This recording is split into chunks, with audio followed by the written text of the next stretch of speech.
നമസ്കാരം സുഹൃത്തുക്കളെ, എല്ലാവർക്കും ഡയറ്റ് ആൻഡ് ഫിറ്റ്നസ് ടിവിയിലേക്ക് സ്വാഗതം. എൻ്റെ പേര് ഡോക്ടർ രാകേഷ് വെല്ലിട്ടായിൽ. ഇനി നമ്മൾ പഠിക്കാൻ പോകുന്നത് കീറ്റോ ഡയറ്റിനെ കുറിച്ചാണ്. കീറ്റോ ഡയറ്റിനെ കുറിച്ചുള്ള മുഴുവൻ വിവരങ്ങളും ഒരു വീഡിയോയിൽ തരാൻ സാധിക്കാത്തത് കൊണ്ട് ഞാൻ പല പാർട്ടുകളിലായിട്ടാണ് തരുന്നത്.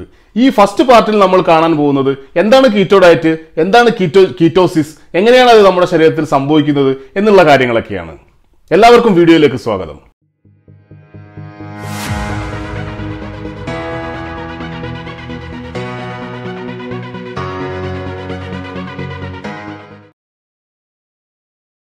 ആദ്യമേ നമ്മൾ നോക്കാൻ പോകുന്നത് നമ്മുടെ ശരീരത്തിന്റെ ഊർജത്തിന്റെ ആവശ്യത്തിനായി നമ്മൾ എന്തിനെയാണ് ഡിപ്പെൻഡ് ചെയ്യുന്നത് എന്നുള്ളതാണ്. കാർബോഹൈഡ്രേറ്റ് അല്ലെങ്കിൽ ഗ്ലൂക്കോസ് ആണ് നമ്മുടെ ശരീരത്തിന്റെ പ്രധാന ഊർജ സ്രോതസ്. അത് കഴിഞ്ഞ് പിന്നീട് ഫാറ്റ് ആണ് കാണുന്നത്. മൂന്നാമതായിട്ട് നമുക്ക് പ്രോട്ടീൻ കാണാം. പ്രോട്ടീൻ പക്ഷേ ശരീരം ഏറ്റവും അവസാന ഘട്ടങ്ങളിൽ മാത്രമേ ഉപയോഗിക്കുകയുള്ളൂ. കാരണം നമ്മുടെ ശരീരം ഉണ്ടാക്കിയിരിക്കുന്നത് മുഴുവനും പ്രോട്ടീൻ കൊണ്ടായതുകൊണ്ട് നമ്മളെ സ്വയം നമ്മുടെ ശരീരം നമ്മളെ തന്നെ ഭക്ഷിക്കുന്ന ഒരു അവസ്ഥയിലേക്ക് അത് കൊണ്ടെത്തിക്കും. നാലാമതായിട്ട് നമുക്ക് മറ്റൊരു ഘടകം കൂടി കാണാം, കീറ്റോൺ ബോഡീസ്. ഈ കീറ്റോൺ ബോഡീസ് ഉപയോഗിച്ച് നമ്മുടെ ശരീരത്തിന്റെ ഊർജത്തിന്റെ ആവശ്യങ്ങൾ നിറവേറ്റിക്കൊണ്ട് മുന്നോട്ട് പോകാനായിട്ട് നമുക്ക് സഹായകരമായിട്ടുള്ള ഒരു ഡയറ്റാണ് കീറ്റോജനിക് ഡയറ്റ് എന്ന് പറയുന്നത്. നമ്മുടെ ശരീരത്തിന്റെ ഊർജ സ്രോതസ്സായിട്ട് നമ്മൾ പ്രൈമറിലി കാണുന്നത് കാർബോഹൈഡ്രേറ്റിനാണ്. ഒരു 65% വരെ ഒരു ദിവസം നമ്മുടെ ഡയറ്റിൽ കാർബോഹൈഡ്രേറ്റ് വന്നാൽ അത് സേഫ് ആണ്. യഥാർത്ഥത്തിൽ നമ്മുടെ ഭക്ഷണ രീതി ഒന്ന് നമ്മൾ വിലയിരുത്തി കഴിഞ്ഞാൽ നമുക്ക് മനസ്സിലാവും, നമ്മുടെ ഭക്ഷണ രീതിയിൽ ഏതാണ്ട് ഒരു 90% നമ്മൾ കഴിക്കുന്നത് കാർബോഹൈഡ്രേറ്റ് ആണ്. വെറുതെ ഒന്ന് നോക്കിക്കഴിഞ്ഞാൽ തന്നെ രാവിലെ 4 അല്ലെങ്കിൽ 5 ഇഡ്ഡലി കഴിക്കുന്നു, ഉച്ചയ്ക്ക് നമ്മൾ ചോറ് കഴിക്കുന്നു, അത് കഴിഞ്ഞ് രാത്രി നമ്മൾ ചപ്പാത്തി അല്ലെങ്കിൽ ചോറ് കഴിക്കുന്നു. ഇതിന് ഇടയിൽ കിട്ടുന്ന സമയങ്ങളിലൊക്കെ നമ്മൾ ചായ കുടിക്കുന്നു, പഞ്ചസാര ഇട്ട ചായ കുടിക്കുന്നു, അതേപോലെ നമ്മൾ കേക്ക് കഴിക്കുന്നു, ലഡ്ഡു കഴിക്കുന്നു, ഇതുപോലുള്ള എല്ലാ സാധനങ്ങളും നമ്മൾ കഴിക്കുന്നു. ഇങ്ങനെ എല്ലാം മൊത്തം നോക്കിക്കഴിഞ്ഞാൽ നമ്മൾ ഏതാണ്ട് ഒരു 90%, മാക്സിമം 90% നമ്മൾ കാർബോഹൈഡ്രേറ്റ് ആണ് നമ്മൾ കഴിക്കുന്നത്. ഇനി നമ്മൾ നോക്കുന്നത് കാർബോഹൈഡ്രേറ്റ് ശരീരത്തിലേക്ക് ചെന്ന് കഴിഞ്ഞാൽ ശരീരം അത് എന്തെല്ലാം ആക്കി മാറ്റുന്നു എന്നുള്ളതാണ്. ശരീരം അതിനെ ഗ്ലൂക്കോസ് ആക്കി മാറ്റുന്നു. ഗ്ലൂക്കോസിനെ നമ്മുടെ എനർജിയുടെ ആവശ്യങ്ങൾക്കായിട്ട് ഉപയോഗിക്കുന്നു. എനർജിയുടെ ആവശ്യം പരിമിതമാണ്, നമ്മുടെ ഫിസിക്കൽ വർക്ക് കുറവാണെന്നുണ്ടെങ്കിൽ ഈ ഗ്ലൂക്കോസ് നമുക്ക് ബാക്കിയാവുകയും അതിനെ ഗ്ലൈക്കോജനായിട്ട് മാറ്റിയിട്ട് ലിവറിലും അതേപോലെ മസിൽ സെല്ലുകളിലും കൊണ്ട് ഡിപ്പോസിറ്റ് ചെയ്യുന്നു. പക്ഷെ ലിവറിലും മസിൽ സെല്ലിലും ഗ്ലൈക്കോജനായിട്ട് നമുക്ക് ഗ്ലൂക്കോസ് ശേഖരിക്കുന്നതിന് ഒരു പരിധിയുണ്ട്. ആ പരിധിയിൽ കൂടുതൽ ഗ്ലൂക്കോസ് വന്നു കഴിഞ്ഞാൽ സ്വാഭാവികമായിട്ടും ശരീരം അതിനെ ട്രൈഗ്ലിസറൈഡ് ആയിട്ട് മാറ്റിയിട്ട് ഫാറ്റായിട്ട് നമ്മുടെ അഡിപ്പോസ് ടിഷ്യൂവിൽ കൊണ്ടിട്ടിട്ട് നമ്മുടെ ശരീരത്തിന്റെ വിവിധ ഭാഗങ്ങളിൽ അത് കൊണ്ട് നിക്ഷേപിക്കുന്നു. ഇനി നമ്മൾ നോക്കാൻ പോകുന്നത് കീറ്റോ ഡയറ്റിന്റെ മാക്രോസ് ആണ്. മാക്രോസ് എന്ന് വെച്ചാൽ നമ്മുടെ മാക്രോ ന്യൂട്രിയൻസ്. അതായത് നമ്മൾ കാർബോഹൈഡ്രേറ്റ് ഏകദേശം ഒരു 5% കഴിക്കുമ്പോൾ ഏതാണ്ട് 20 ഗ്രാമിൽ താഴെ മാത്രം കാർബോഹൈഡ്രേറ്റ് കഴിക്കുന്നു. ആ സമയത്ത് തന്നെ ഫാറ്റ് നമ്മൾ 70% കഴിക്കുന്നു. പ്രോട്ടീൻ നമ്മൾ 25% ഒതുക്കുന്നു. സത്യം പറഞ്ഞാൽ ഇതൊരു വെരി ലോ കാർബ് ഡയറ്റ് ആണ്. നമ്മൾ ഫാറ്റ് കഴിക്കുന്നതിന്റെ കാര്യം എന്താണെന്ന് വെച്ചാൽ കാർബോഹൈഡ്രേറ്റ് പ്രൈമറി സോഴ്സ് ആയിട്ട് കിട്ടാത്ത സാഹചര്യം വന്നു കഴിഞ്ഞാൽ സ്വാഭാവികമായിട്ടും ഫാറ്റിൽ നിന്ന് എനർജി എടുക്കാനായിട്ട് ശരീരം ശ്രമിക്കുന്നു. ആ സമയത്ത് പെട്ടെന്നൊരു മെക്കാനിസം ചേഞ്ച് കിട്ടാത്തത് കൊണ്ട് ന്യൂട്രീഷൻ ഫാറ്റ് ആയിട്ട് അവൈലബിൾ ആണെന്നുണ്ടെങ്കിൽ ശരീരം അത് പെട്ടെന്ന് യൂസ് ചെയ്യാനായിട്ട് ശ്രമിക്കുകയും പെട്ടെന്ന് അതിനോട് അഡാപ്റ്റഡ് ആവുകയും ചെയ്യും. അപ്പൊ സാധാരണ നമ്മൾ നടന്നുകൊണ്ടിരുന്നത് എന്താണ്, നമ്മൾ കാർബോഹൈഡ്രേറ്റ് കഴിക്കുമ്പോൾ ഗ്ലൂക്കോസ് ആയി മാറുന്നു. ഗ്ലൂക്കോസിന് അസറ്റൈൽ കോയ ആയി മാറിയതിനു ശേഷം അതിനെ നമ്മൾ കേർബ് സൈക്കിൾ എന്ന് പറഞ്ഞ ബയോകെമിക്കൽ റിയാക്ഷനിലോട്ട് വിട്ട് കഴിഞ്ഞാൽ അതാണ് നമുക്ക് ആവശ്യമായിട്ടുള്ള എനർജി നമുക്ക് സപ്ലൈ ചെയ്തുകൊണ്ടിരുന്നത്. ഇപ്പൊ നമ്മൾ കഴിക്കുന്നത് 20 ഗ്രാമിൽ താഴെ മാത്രം കാർബോഹൈഡ്രേറ്റ് ആണ്. അപ്പൊ സ്വാഭാവികമായിട്ടും കാർബോഹൈഡ്രേറ്റിന്റെ ലെവൽ ഇവിടെ കുറഞ്ഞു, ഗ്ലൂക്കോസിന്റെ ലെവൽ കുറഞ്ഞു. അപ്പൊ നമ്മുടെ അസറ്റൈൽ കോയയുടെ ലെവൽ കുറയുന്നു. അസറ്റൈൽ കോയയുടെ ലെവൽ കുറഞ്ഞാൽ നമ്മുടെ ഈ ബയോകെമിക്കൽ റിയാക്ഷൻസ് നടക്കാതെ വരികയും നമുക്ക് എനർജിക്ക് ഷോർട്ടേജ് വരികയും ചെയ്യുന്നു. സ്വാഭാവികമായിട്ടും ബോഡി എന്ത് ചെയ്യും, നമുക്ക് സ്റ്റോർ ചെയ്ത് വെച്ചിട്ടുള്ള ഗ്ലൈക്കോജൻ എടുത്തിട്ട് ഗ്ലൂക്കോസ് ആക്കി മാറ്റുന്നു.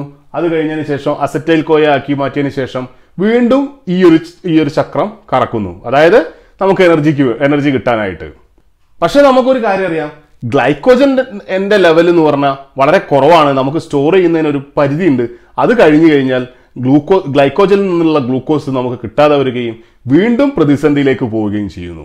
അങ്ങനെ നമ്മുടെ ശരീരത്തിൽ ഗ്ലൂക്കോസും ഇല്ല, ഗ്ലൈക്കോജനും ഇല്ല, വളരെ കുറഞ്ഞ എമൗണ്ടിൽ മാത്രമേ ഉള്ളൂ. നമുക്ക് ഈ ബയോകെമിക്കൽ റിയാക്ഷൻ നടത്താൻ പറ്റാത്ത ഒരു സാഹചര്യം വരുന്ന സമയത്ത് നമ്മുടെ ശരീരത്തിൽ സ്റ്റോർ ചെയ്യപ്പെട്ടിട്ടുള്ള ഫാറ്റ് വരും. ഫാറ്റി ആസിഡിൽ നിന്ന് അസറ്റൈൽ കോയ ഉണ്ടാവുന്നു. അസറ്റൈൽ കോയ നമ്മൾ ഈ കേർബ് സൈക്കിളിലേക്ക് പമ്പ് ചെയ്യുന്നു.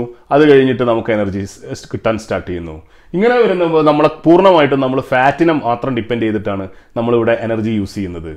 അതിൻ്റെ കൂടെ നമുക്ക് ഈ അസറ്റൈൽ കോയയുടെ കൂടെ ഒരുമിച്ച് കമ്പൈൻ ചെയ്യാനായിട്ട് ഒരു ഓക്സാലോ അസറ്റേറ്റ് എന്ന് പറഞ്ഞ ഒരു കോമ്പൗണ്ട് കൂടിയുണ്ട്. അത് അറിഞ്ഞിരിക്കേണ്ടത് വളരെ അത്യാവശ്യമായതുകൊണ്ട് മാത്രം പറയുകയാണ്. ഈ ഓക്സാലോ അസറ്റേറ്റും അസറ്റൈൽ കോയയും കൂടി കമ്പൈൻ ചെയ്തിട്ടാണ് ഈ കർവ് സൈക്കിളിലേക്ക് കയറുന്നത്. അങ്ങനെയാണ് നമുക്ക് എനർജി കിട്ടുന്നത്. അടുത്ത സ്റ്റെപ്പാണ് വളരെ ഇമ്പോർട്ടൻ്റ് ആയിട്ടുള്ള സ്റ്റെപ്പ്. അതായത് നമ്മൾ കീറ്റോസിസിലേക്ക് കടക്കാൻ പോവുകയാണ്.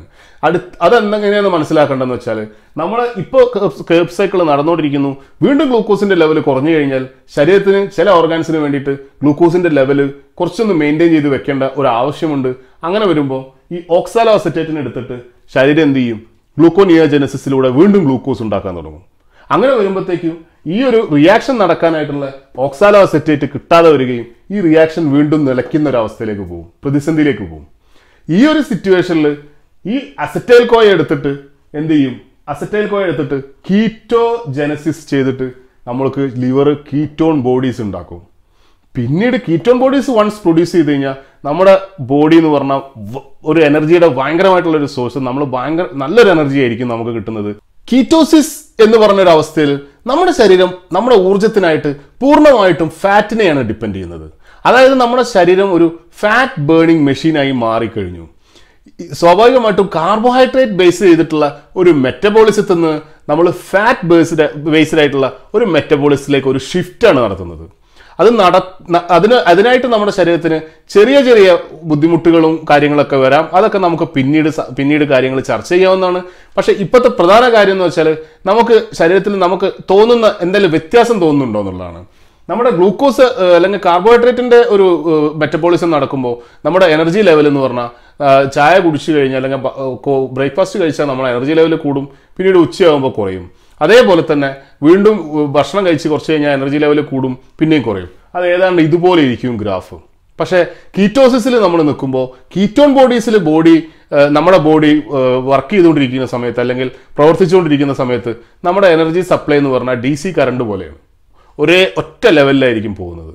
കീറ്റോസിസ് എന്ന് പറഞ്ഞ അവസ്ഥയുടെ പ്രധാനപ്പെട്ട ഗുണങ്ങൾ നമ്മൾ നോക്കുകയാണെങ്കിൽ നമ്മുടെ sugar level, blood sugar level stable ആയിരിക്കും. നമ്മുടെ മെന്റൽ ക്ലാരിറ്റി ഭയങ്കര കൂടുതലായിരിക്കും. മെമ്മറി കൂടാനായിട്ടുള്ള സാധ്യത ഉണ്ട്. അതേപോലെ ഇംപ്രൂവ്ഡ് ഇൻസുലിൻ ലെവൽസ് നമുക്ക് കാണാനായിട്ട് സാധിക്കും. അതേപോലെ ഏറ്റവും പ്രധാനപ്പെട്ട ഒരു സംഭവം, നമ്മുടെ വെയിറ്റ് ഒരുപാട് കുറയും. കീറ്റോജനിക് ഡയറ്റിനെ കുറിച്ച് ഇനി ഒരുപാട് കാര്യങ്ങൾ പറയാനുണ്ട്.